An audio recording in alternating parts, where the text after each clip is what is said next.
también es indicación de hacer un tratamiento quirúrgico.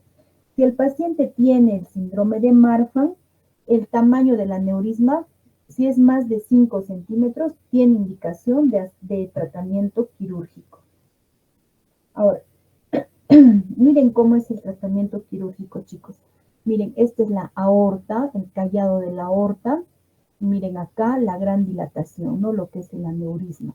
Entonces, miren, se clampa la aorta y se secciona esta gran dilatación y se reemplaza por una prótesis, como vemos acá. Pero ya sabemos que de la aorta tiene que salir las coronarias, tanto la coronaria derecha como la coronaria izquierda. Entonces, a esta prótesis se tienen que reinsertar lo que son las coronarias. Miren, acá está la prótesis y se tiene que reinsertar las coronarias. Entonces, miren acá, esta es la prótesis que se usa, ¿no? Que es más o menos del tamaño de la aorta. Esto en cuanto al aneurisma abdominal. Ahora vamos a pasar a describir algunas características del aneurisma abdominal. El aneurisma abdominal es más frecuente en varones que en mujeres, ¿no? Se calcula que aproximadamente de 1 a 2% de varones mayores de 55 años tienen un aneurisma abdominal que es menor de 4 centímetros. La incidencia aumenta con la edad. ¿Por qué aumenta con la edad? Porque ya hemos dicho que está relacionado a la enfermedad aterosclerótica, a los factores de riesgo, ¿no? Que ya conocemos, cardiovasculares. Ahora, más del 90% están asociados con esta enfermedad de aterosclerosis. El pronóstico está relacionado primero al tamaño del aneurisma, segundo a la enfermedad coronaria y cerebral concomitante, ¿no? Entonces está en relación con la aterosclerosis. Este paciente puede tener enfermedad cardíaca o enfermedad cerebrovascular, porque ya sabemos que el endotelio es uno solo desde la cabeza hasta los pies. El riesgo de ruptura a los 5 años, si el aneurisma tiene menos de 5 centímetros, el riesgo de ruptura es de 1 a 2%. Ahora, a los 5 años, si el aneurisma es mayor de 5 centímetros, el riesgo de ruptura crece hasta un 40%. Ahora, no solamente eso, sino que como vemos acá, esta es la aorta normal y esta es la aorta que está dilatada, ¿no? El aneurisma.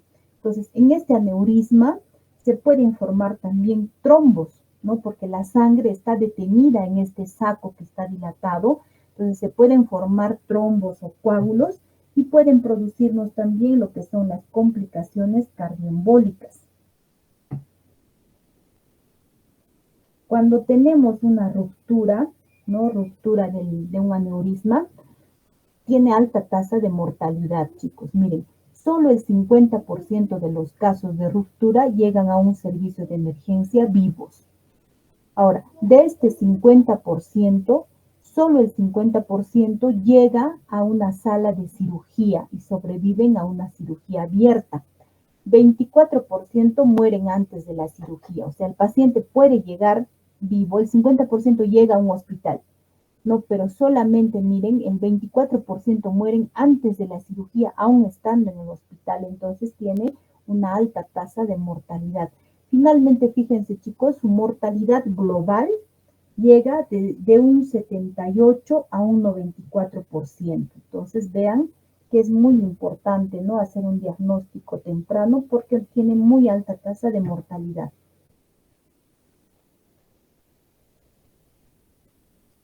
Ahora, miren acá, ¿no?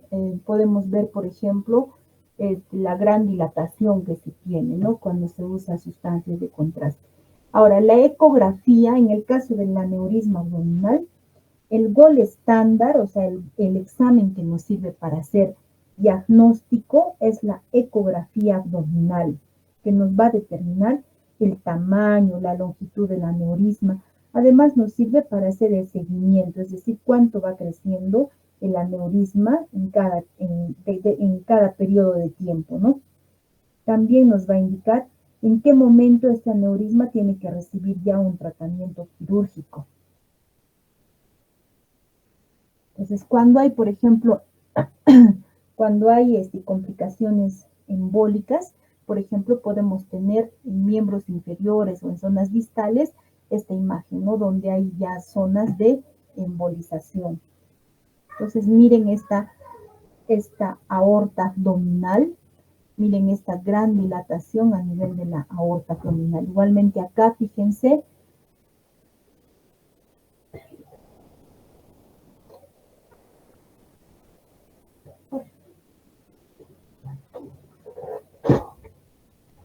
igualmente acá, chicos, fíjense la aorta, esta es la aorta, y miren, por debajo del nacimiento de las arterias renales, tenemos la aorta abdominal, y fíjense la dilatación que nos va a dar este aneurisma abdominal, ¿no? El tratamiento es quirúrgico si hay un crecimiento rápido o si el paciente tiene síntomas. Si está asintomático y el tamaño del aneurisma es 5.5, entonces ya tiene que ser sometido a un tratamiento quirúrgico.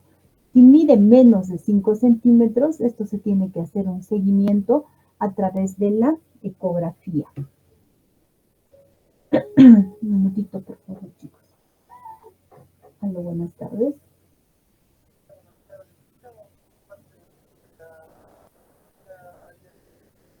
Dígame, señor.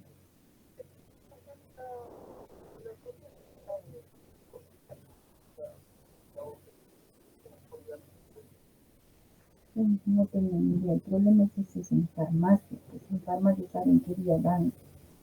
Tendrías que... No, pero anda el 5 y tú dile que solamente tienes hasta el 5. Ya te pueden estar adelantando. Ya, y si no me avisas, ya. Anda el 5 y me avisas el 5. Yo voy a estar en el hospital. Ya, perfecto. Hasta luego.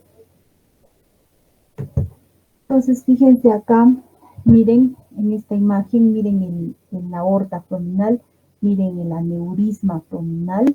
Entonces, acá, ¿qué hacen? Clampan, miren, están clampando la aorta y se coloca pues este tubo protésico, ¿no? Que es del grosor de la aorta, como ven acá, y se vuelve a suturar la aorta.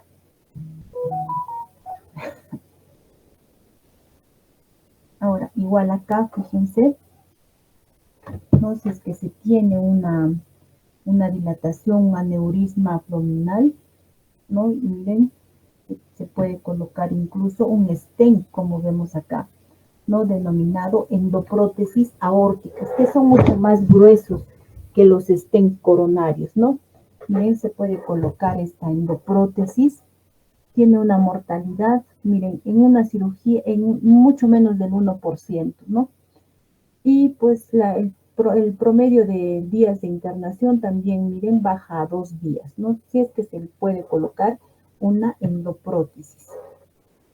Entonces, esto, chicos, con respecto a lo que son los aneurismas torácicos, ¿no? Y aneurismas abdominales. Otra patología de la arteria aorta es la disección aórtica, ¿no? Incluso es uno de los síndromes doloroso torácico que tienen frecuencia en emergencia y que además ponen en riesgo pues, la vida del paciente, tienen una alta tasa de mortalidad. Entonces, cuando hablamos de disección aórtica, la ruptura aórtica forma parte de las 4 principales síndromes aórticos, ¿no? Los otros son, por ejemplo, el hematoma intramural, la úlcera aterosclerótica aórtica y la disección. Entonces, miren, chicos, esta es la aorta. Entonces, ¿qué pasa? Se va a producir una disección de tal manera que se va a romper lo que es las capas, la capa interna y la capa media. Y la que queda es la capa externa, ¿no? Entonces, miren acá, ¿qué pasa? Se rompen las 2 capas y solamente está cubierta por la adventicia. Entonces, se va a producir una luz falsa hacia la adventicia. Entonces, la sangre va a ir saliendo hacia una luz falsa, que es esta. Esa misma sangre es la que va haciendo que la disección se haga cada vez más extensa. Esa sangre que está en la luz falsa va haciendo que la aorta se diseque cada vez más, ¿no? Entonces, esta disección se produce debido a un desgarro de la íntima. Generalmente el desgarro puede ser circunferencial o puede ser en la pared lateral. Entonces, acá hay una presión, hay un estrés de cizallamiento, por eso es que la sangre sale con esa presión hacia la luz falsa. Y es esta misma sangre la que va disecando cada vez más hacia la luz falsa, ¿no? Que está cubierta por la íntima. Y hemos dicho que la íntima es esa capa, ¿no? Donde está conformada por el endotelio, la región subendotelial y la lámina elástica interna. Entonces, miren, esta es una gráfica. Miren, acá se rompe lo que es la íntima y la media. Entonces, como la aorta tiene una gran presión de sangre dentro de la aorta, esa presión hace que la sangre vaya saliendo a esta luz falsa, ¿no? Y esta misma sangre, como vemos acá, es la que va disecando cada vez más. Entonces, miren, esta es la luz aórtica, esta es la capa íntima, esta es la media y esta es la adventicia, ¿no? Entonces, cuando hay disección, se rompen estas dos capas, la íntima y la media, y la sangre pues va saliendo hacia esta luz falsa, entre la media y la adventicia. Acá podemos ver igual, miren la aorta, ¿no? Y cada vez se va haciendo más grande la disección. Igual acá, miren, esta es la luz de la aorta, la íntima, la media, la adventicia, y que acá se puede producir también una úlcera. Acá, fíjense, esta es la aorta, ¿no? Y esta es la luz falsa, ¿no? Es por donde la sangre está saliendo hacia esa luz falsa. Acá, miren, acá se ve una ruptura. Y lo que vemos, pues, la causa más frecuente, ¿no? La causa aterosclerótica. Entonces, para la clasificación de la disección aórtica, chicos, hay dos tipos de clasificación. La clasificación de Backey y la clasificación de Stanford. La de Stanford es cada vez la que más se usa porque es más sencilla, pero de todas maneras debemos de conocer, ¿no? Qué tipos de clasificación hay. Entonces, de acuerdo a la clasificación de Backey, se clasifica en tres tipos. El tipo 1 se afecta la aorta proximal, pero también se puede afectar la aorta distal. En el tipo 2 solamente se afecta la aorta proximal y en el tipo 3 se afecta la aorta distal. Ahora, la que más se usa es la clasificación de Stanford porque es la más sencilla. Se va a clasificar en un tipo A y en un tipo B. El tipo A tiene que recibir tratamiento quirúrgico inmediato y el tipo B pues se espera, ¿no? Para ver en qué momento recibe tratamiento quirúrgico. El tipo A es esta, ¿no? Es cuando se afecta la parte proximal o la aorta ascendente, como vemos acá. Y el tipo B es cuando se afecta a partir del callado hacia abajo, o sea, la aorta descendente. Es más fácil esta clasificación de Stanford y es la que se usa para decidir qué pacientes reciben tratamiento quirúrgico y qué pacientes pueden recibir tratamiento medicamentoso hasta que en algún momento necesiten el tratamiento quirúrgico. Entonces, tipo A, tratamiento quirúrgico y tipo B, tratamiento medicamentoso. El cuadro clínico, chicos, es dolor torácico intenso de inicio súbito. El paciente refiere como que le hubieran atravesado con un cuchillo en el pecho. O sea, este dolor es mucho más intenso, por ejemplo, que el dolor del infarto. ¿No? Es un dolor así lancinante, intenso desde el inicio es súbito. Puede ir acompañado de síncope, de náuseas, de debilidad. Puede estar el paciente hipertenso o puede estar hipotenso porque ya se ha roto, ¿no? Entonces la sangre ya no está yendo por la luz normal de la aorta, sino está yendo hacia una luz falsa. Puede haber pérdida de pulsos o una diferencia de pulsos entre una extremidad y otra. Puede haber regurgitación aórtica, edema agudo pulmonar. También se puede producir isquemia miocárdica. El paciente también puede presentar hemiplegia, hemianestesia y paraplegia. En algunos casos, dependiendo dónde se esté produciendo la disección, puede presentar hematuria e isquemia intestinal. En algunos casos también se puede ver lo que es el síndrome de Horner.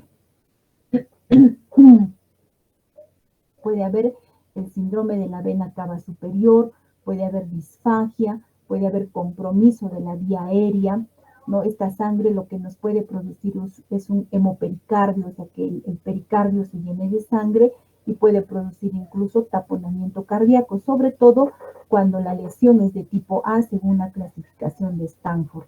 Y puede producir regurgitación aórtica hasta en el 50% de los casos. Entonces, fíjense, el paciente puede llegar en este estado a emergencia, ¿no? Donde está empezando a producirse lo que es la disección y la sangre pues está empezando a irse a la luz falsa. Y en poco tiempo, en unos minutos hasta horas, puede cambiar esta imagen a esta, ¿no? Entonces, miren, acá ya hay un ensanchamiento del mediastino. ¿Por qué? Porque la sangre está saliendo de la aorta hacia la luz falsa. Igualmente acá, fíjense que nos llama la atención en esta placa radiográfica, ¿no? Miren, este es el corazón pequeño, pero miren la aorta y miren la luz falsa, ¿no? Se nota que es una imagen que tiene pues tiene este contenido de sangre, pero es una luz falsa, no es solamente la sangre se está yendo entre la capa media y la adventicia. Y esa sangre es la que está cada vez avanzando y está disecando más la aorta. Para el diagnóstico tenemos varios exámenes, como ya hemos visto la placa radiográfica nos sirve porque va a haber signos de derrame pleural, en tórax, puede haber ensanchamiento del mediastino, como ya hemos visto. El electrocardiograma, chicos, puede ser un electrocardiograma normal. Si nosotros tenemos un paciente con un dolor torácico intenso, con un verdadero malestar, con diferencia de pulsos, que está con síncope, está hipertenso o hipotenso, y tenemos un electrocardiograma normal, es decir, que nos descarta un infarto, debemos sospechar de esta patología, ¿no? De la disección aórtica, porque puede venir con un electrocardiograma normal. En cuanto a la ecocardiografía, puede hacer el diagnóstico de disección si es a nivel de la aorta proximal o ascendente o hasta del callado, ¿no? Pero cuando es esta disección a nivel de la parte distal, no nos va a ayudar la ecocardiografía porque no hay una vista donde se vea la parte distal. La transesofágica se puede hacer si se cuenta, por ejemplo, con todo el equipo, ¿no? Y ahí podemos ver la aorta ascendente y descendente, pero lo que no se ve bien es el callado de la aorta. En cuanto a lo que es la tomografía y la resonancia, ¿no? El gol estándar para esta patología es la tomografía o es la resonancia, como vemos acá. Fíjense, en la tomografía uno puede ver el sitio de la disección, se puede ver, por ejemplo, como acá, fíjense, el desgarro, ¿no? Miren, esta es la aorta y miren el desgarro, a varios niveles tenemos acá, tenemos otro a nivel del callado, por ejemplo, ¿no? Se puede ver el desgarro en este caso, se puede ver la localización, por eso es el gol estándar para hacer el diagnóstico. Igualmente acá, fíjense, esta es la aorta y miren el desgarro acá, miren, a nivel del callado también tenemos, ¿no? Igual acá, fíjense, esta aorta, esta es la raíz de la aorta, este es el callado, miren la aorta descendente y miren este desgarro a nivel desde el callado hasta toda la aorta descendente, ¿no? Entonces acá, con estos exámenes podemos ver el nivel de la disección. Igual acá, fíjense chicos, esta es la aorta y miren esta disección, ¿no? Una disección grande. Entonces, obviamente, pues este paciente tiene alta tasa de mortalidad si es que no se trata quirúrgicamente. Igualmente acá, fíjense, esta es la aorta, miren, esta es la luz verdadera, ¿no? O sea, es la que está formada por las 3 capas, la disección es acá y la sangre sale de esta luz verdadera hacia este huequito, ¿no? Entre lo que es la capa media y la adventicia. Entonces, esa sangre que sale a presión va aumentando a nivel de la luz falsa y esta sangre es la que va disecando cada vez más la aorta. Igual acá, fíjense, esta es la aorta. Miren, esta nomás es la luz verdadera y miren que toda la sangre se está yendo hacia la luz falsa. Igual acá, fíjense, en esta imagen se ve muy bonito, miren la aorta, en la raíz de la aorta, el callado, y miren acá, a este nivel es la disección, y miren, todo esto es la luz verdadera, y miren la sangre, cómo se va a través de esa ruptura, de esa disección, se va la sangre hacia la luz falsa, miren, todo esto es la luz falsa, ¿no? Hacia donde se está yendo la sangre, y esta sangre es la que está disecando cada vez más la aorta. En cuanto a los diagnósticos diferenciales de lo que es los diagnósticos diferenciales, como vemos acá, tenemos pues lo que es el síndrome coronario agudo, ¿no? La regurgitación aórtica, neurismas, enfermedades como pericarditis, tumores mediastinales, embolismo pulmonar, colecistitis, etcétera, ¿no?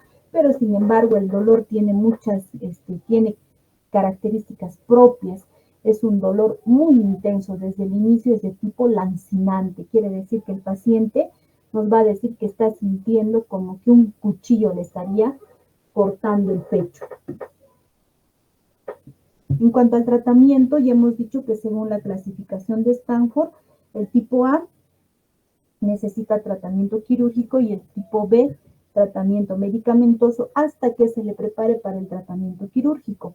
Entonces, en cuanto al tratamiento medicamentoso, se debe usar los beta bloqueadores, ¿no? En caso de que el paciente esté con una hipertensión muy elevada, se puede usar el nitroprusiato, ¿no? Esto se hace en una unidad de UCI por vía endovenosa. Se puede usar los calcio antagonistas, los ECA inhibidores. Lo que no se debe usar en estos pacientes son los vasodilatadores, ¿no? Porque ya estamos viendo que es un vaso que está roto, entonces si lo vasodilatamos, la sangre pues va a salir mucho más hacia la luz falsa, entonces no se debe usar el diazóxido ni la hidralazina. Entonces miren, esta es una imagen de una cirugía del aneurisma tipo A, ¿no? Y de los hematomas intramurales, o sea, del tipo A de la clasificación de Stanford.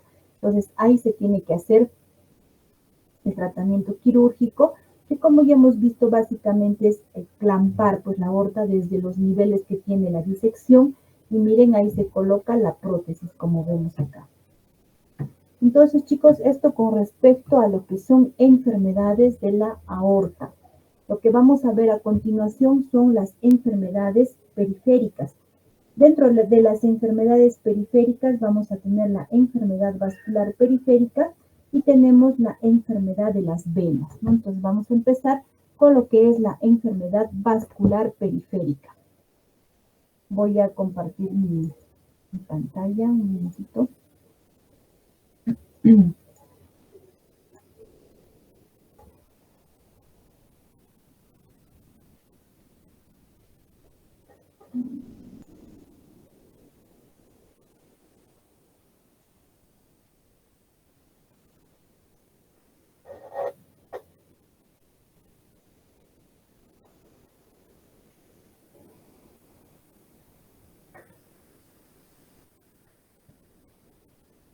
¿Están viendo mi pantalla, chicos? Sí, doctora, sí se ve. Sí, sí se ve.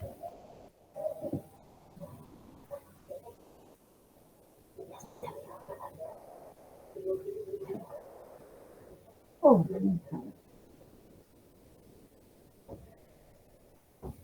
ahora vamos a hablar de lo que es la enfermedad arterial periférica, ¿no?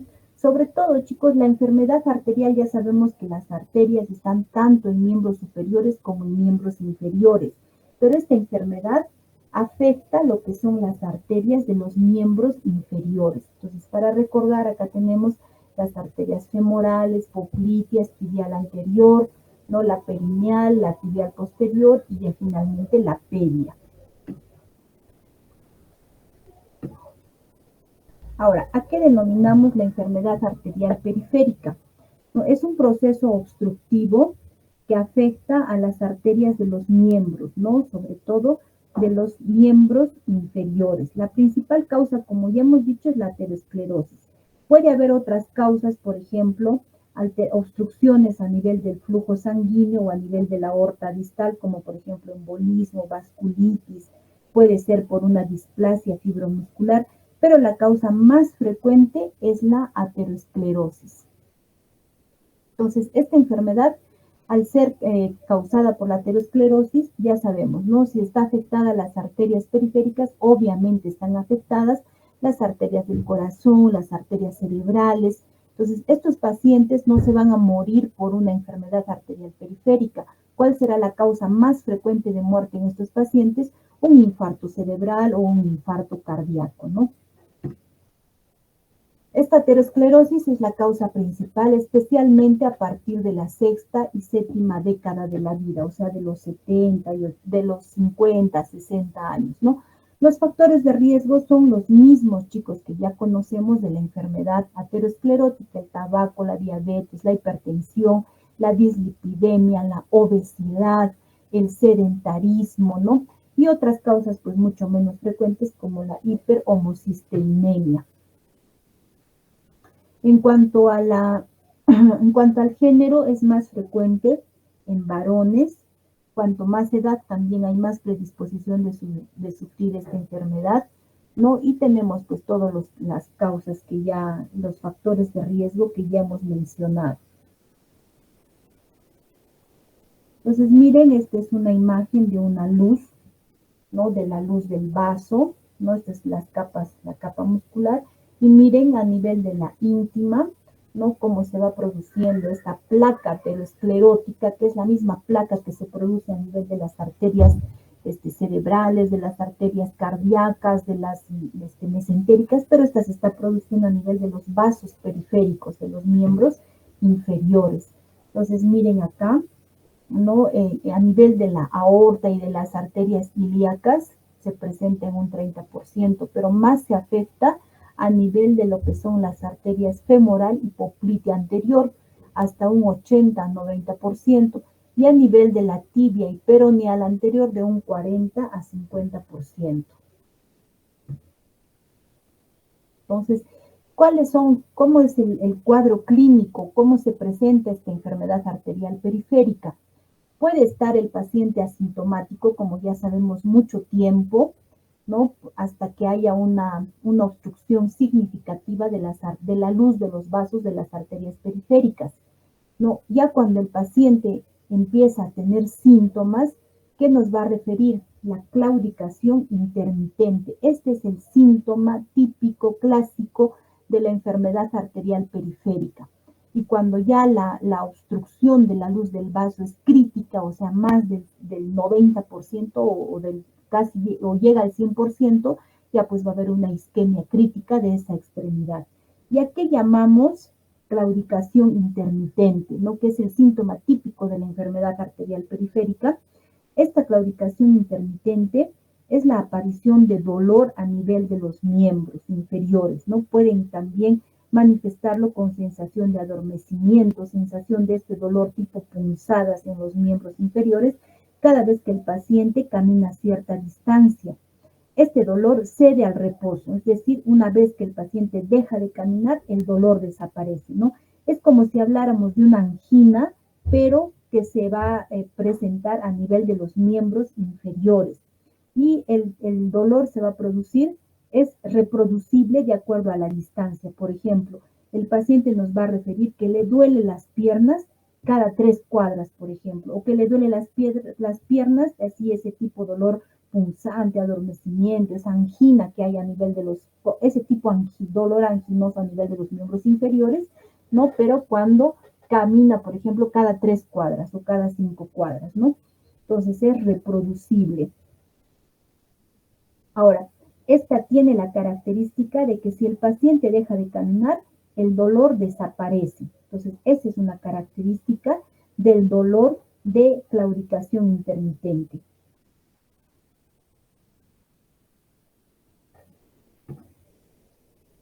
Entonces, como ya hemos dicho, el paciente puede estar asintomático mucho tiempo hasta que ya haya una obstrucción significativa. Ahora, puede haber también un dolor de pierna atípico, ¿no? Por ejemplo, es ese dolor, ese disconfort en las piernas cuando hace ejercicio, pero que no se resuelve consistentemente con el reposo, ¿no? Limita el ejercicio y a una distancia habitualmente reproducible. La claudicación clásica es esa que les he mencionado, ¿no? Es ese dolor, es como una angina, pero en los miembros inferiores. Es un dolor punzante que se va a producir cuando hacen ejercicio, por ejemplo, cada 3 cuadras, digamos, y que se alivia rápidamente con el reposo. Entonces vamos a tener tanto características de lo que es la claudicación y la pseudoclaudicación intermitente. En la claudicación, el dolor es tipo calambre, tipo tirantez, dolor, puede ir acompañado de fatiga. En la pseudoclaudicación, aparte de tener este dolor, tienen sensación de hormigueo, sensación de quemadura, de entumecimiento. La localización del dolor en la claudicación es a nivel de nalgas, cadera, muslo, pantorrilla, pie, y la pseudoclaudicación también. En lo que es la claudicación, ¿qué va a producir el dolor? El ejercicio. En cambio, en la pseudoclaudicación incluso puede presentarse en reposo. La distancia que va a producir el dolor de la claudicación es la misma distancia, como les vuelvo a decir, digamos cada 3 cuadras, ¿no? En cambio, en la pseudoclaudicación, un día les puede doler al caminar 1 cuadra, otro día les puede doler al caminar 5 cuadras, o sea, es variable. Ahora, con respecto a la posición, en lo que es la claudicación típica, no cambia el dolor cuando hay cambios de posición. En la pseudoclaudicación sí, ¿no? Si el paciente, por ejemplo, cambia de posición, puede haber alivio del dolor. Ahora, el dolor, en la claudicación, cuando el paciente hace reposo, cede el dolor, desaparece el dolor. En cambio, en la pseudoclaudicación puede ceder cuando se sienta, cuando cambia de posición. El tiempo de alivio, chicos, en la claudicación típica, cuando el paciente deja de hacer actividad física, en menos de 5 minutos calma el dolor en lo que es la claudicación. En cambio, en la pseudoclaudicación puede demorar hasta 30 minutos. Ahora, fíjense esta imagen, chicos. Esta es una imagen, ¿no? Donde podemos ver, miren, zonas de isquemia, ¿no? Por ejemplo, si vemos acá a nivel del quinto dedo, ¿no? O también acá en el primer dedo del otro pie. Entonces, esas ya son zonas de isquemia. Ya vemos que ahí no está llegando, pues, adecuadamente un flujo sanguíneo, normal, ¿no? Ahora, ya esta imagen ya pues es de una isquemia crítica, ¿no? Es cuando ya la luz del vaso está obstruida al 100%. Entonces hay dolor tipo isquémico, hay una úlcera que no cicatriza y se produce la gangrena, ¿no? O sea, ya esto pues es imposible de salvar, como ya estamos viendo, ya está negro, muerto, necrosado. Entonces, ¿qué hay que hacer? Lamentablemente la amputación del miembro. Lo malo es que no se hace una amputación a este nivel, sino se hace mucho más arriba, porque cuando tenemos estas zonas isquémicas, la luz del vaso que se ha obstruido está mucho más arriba. Entonces, fíjense en esta imagen, por ejemplo, ¿no? Entonces, acá ya, pues, ya la obstrucción es al 100% de esas arterias. Entonces, ¿qué hay que hacer? Hay que amputar el miembro afectado, ¿no? Ahora, para hacer el diagnóstico tenemos algunas pruebas. Podemos medir, por ejemplo, el índice tobillo-brazo, como vemos acá. Entonces, esta es una manera sencilla, no invasiva para hacer el diagnóstico, ¿no? Se debe tomar la presión arterial sistólica en el tobillo y compararla con la presión arterial sistólica del brazo homolateral. Es decir, si tomamos en el brazo derecho, tiene que ser en el tobillo derecho, ¿no? Usualmente la presión de los miembros inferiores es por lo menos igual o ligeramente mayor que de los miembros superiores. Esto es por el fenómeno de amplificación del pulso, eso es lo normal. Entonces, por lo menos la relación es 1 o mayor a 1. Entonces, si la presión sistólica en el tobillo sobre la presión sistólica en el brazo debe ser igual o ligeramente mayor a 1. Si es menor, ya estamos viendo que hay un grado de enfermedad arterial periférica. El otro examen es el Doppler, ¿no? Como vemos, esto usamos para medir la presión, ¿no? A nivel de las arterias de los miembros inferiores. Se usa, miren, el eco Doppler fetal, ¿no? Porque ese que están viendo es fetal.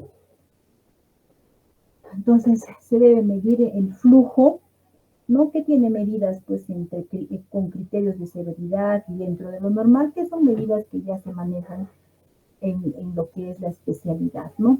Entonces, miren, en lo que es el índice tobillo-brazo, ¿no? Estas deben ser las medidas, por ejemplo, a nivel braquial izquierdo, braquial derecho, etc.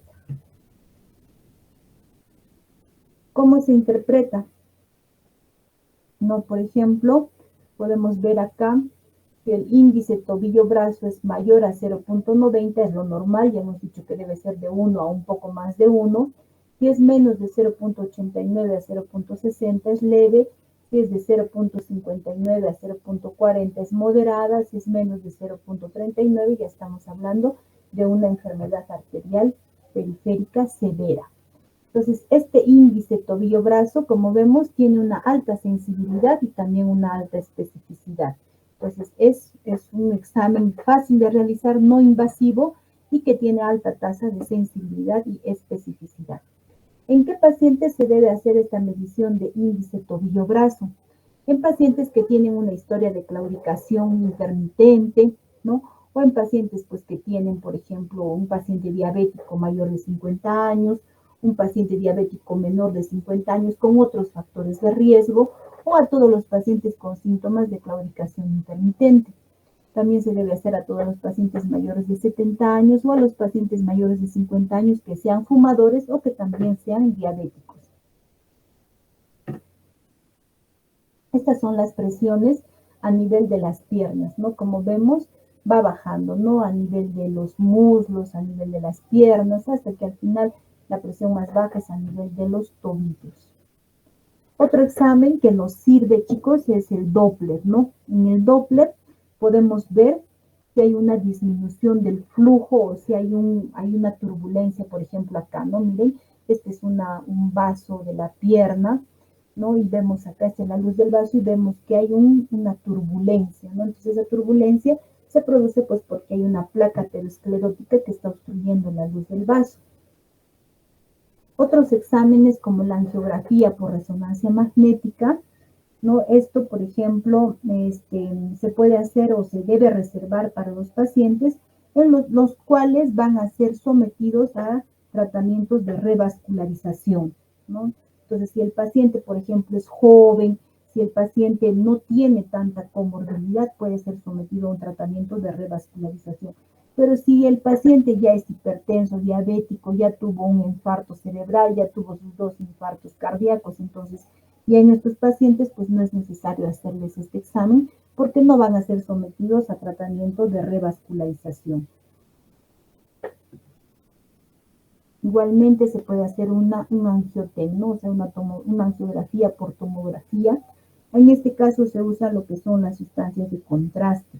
Pues también hay que ver, por ejemplo, cómo está la función renal, cómo está eso, ¿no? Ahora, el tratamiento de revascularización es este, chicos, miren, donde está afectada la arteria, ¿no? Donde hay este estrechamiento de la arteria, se tiene que colocar este stent, miren acá, este es un stent, pero es un stent pues, mucho más grueso, mucho más largo, ¿no?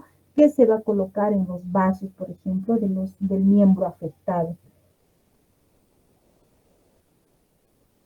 Ahora, como les vuelvo a repetir, esta enfermedad no es la que lo va a matar al paciente, pero sí le puede llevar a que le amputen la pierna, le amputen 2 piernas, ¿no? Pero el paciente, pues, de lo que va a morir es de una enfermedad cardíaca, o sea, de un infarto tanto cardíaco como cerebral. Ahora, ¿para qué se hace este tratamiento de revascularización? Para que el paciente, para mejorar, aliviar el dolor, para que el paciente pueda caminar, para que mejore su calidad de vida, ¿no? Sobre todo para evitar estas amputaciones. Como tratamiento también medicamentoso hay que suprimir el tabaco, se puede dar estatinas, hay que hacer un control adecuado de la diabetes, control adecuado de la presión, se puede dar un tratamiento antiplaquetario. Pese a que el paciente tiene dolor, el paciente tiene que seguir haciendo actividad física, o sea, no está indicado el reposo en estos pacientes, tienen que seguir haciendo actividad física. Y tenemos algunos fármacos anticlaudicación, ¿no? Que, por ejemplo, tenemos el cilostazol y tenemos la pentoxifilina. Entonces acá tenemos, por ejemplo, la pentoxifilina y el cilostazol, ¿no? Que se han hecho estudios donde se ve pues que hay mejoría con relación a lo que es por ejemplo, solamente los placebos, ¿no? Entonces, estos fármacos anticlaudicación como la pentoxifilina, ¿no? Mejoran la calidad de vida del paciente. La pentoxifilina tiene una acción hemerológica, ¿no? Es decir, que favorece la deformación del glóbulo rojo para que pueda pasar por la zona obstruida. Ahora, en cuanto al cilostazol, ¿no? El cilostazol, como vemos acá, es un inhibidor de la 5-fosfodiesterasa, es un vasodilatador con un efecto antiagregante plaquetario, aumenta el AMP cíclico. Sin embargo, pues hay que tener cuidado con los pacientes, ¿no? No a todos se puede dar el cilostazol. La dosis es entre 100 y 200 miligramos. Esta dosis hace que el paciente pueda caminar distancias más largas, no puede mejorar la isquemia, puede mejorar los síntomas. Ahora, no se debe usar, por ejemplo, en pacientes que tienen insuficiencia cardíaca, ¿no? En esos pacientes está contraindicado dar el cilostazol. Es superior a la pentoxifilina, ¿no? Y tiene un efecto, pues, un efecto benéfico en estos pacientes, ¿no? Entonces, como vemos, el cilostazol tiene mejor efecto. Fíjense, este es el cilostazol y esta es la pentoxifilina y este es el placebo. Miren que la pentoxifilina casi tiene la misma acción que un placebo, ¿no? El único que ha demostrado mejoría es el cilostazol. Y acá tenemos las dosis, ¿no? Del cilostazol, 100 miligramos 2 veces al día, mejora la distancia, mejora los síntomas, no contraindicado en falla cardíaca. Y la pentoxifilina, en caso de que el paciente no pueda recibir el cilostazol, 400 miligramos, se puede dar hasta una dosis de 3 veces por día. Es una alternativa al cilostazol, pero como estamos viendo, su efecto es muy parecido al placebo, no tiene una gran mejoría, su efectividad no está bien establecida. Otras opciones de tratamiento son la revascularización, que ya hemos visto con esos stents que se coloca a través de angioplastia, o se puede hacer una reconstrucción quirúrgica, ¿no? Por ejemplo, un bypass femoropopliteo, un bypass femorotibial, o se puede hacer una reconstrucción a nivel de la aorta ilíaca hacia la aorta femoral. Entonces, miren, por ejemplo, acá, ¿no? Miren estas zonas de estenosis, ¿no? De obstrucción del flujo, y después de colocarle a través de una angioplastia un stent, miren cómo vuelve a tener un calibre adecuado. Entonces, ese es el tratamiento más efectivo para la enfermedad arterial periférica. Entonces, miren chicos, si bien es cierto, como les vuelvo a repetir, la enfermedad arterial periférica no es lo que lo va a matar al paciente, porque la causa más frecuente es la aterosclerosis. Por tanto, lo más probable es que el paciente pues fallezca de un infarto cerebral o de un infarto cardíaco, pero miren cómo puede dejar al paciente, ¿no? Totalmente incapacitado, ¿no? Es una pena que estos pacientes lleguen a este estado. Miren la amputación a nivel de sus piernas, ¿no? Entonces, chicos, es importante hacer este examen, ¿no? Sobre todo en pacientes con factores de riesgo, hacer una medición de lo que es el índice tobillo-brazo, por ejemplo. Y como ya sabemos, lo más importante es hacer prevención en este tipo de enfermedades. ¿Cómo se previene?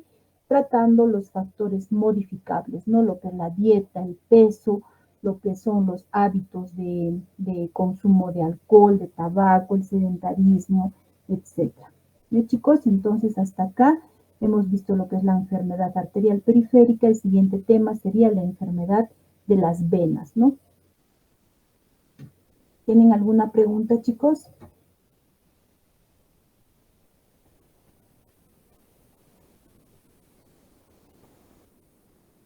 Pati, ¿llamaste lista?